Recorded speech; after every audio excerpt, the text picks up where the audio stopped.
Novel انگریزی زبان کا لفظ ہے اور یہ اطالوی زبان کے ایک لفظ ناویلا سے مستعار لیا گیا ہے، جس کا معنی ہوتا ہے نیا۔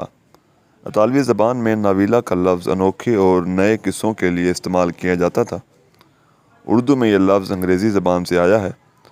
ناول دراصل روزمرہ زندگی کے حالات و واقعات کو مربوط اور مانوس انداز میں پیش کرنے کا نام ہے۔ اس میں انسانی زندگی کی ترجمانی کی جاتی ہے۔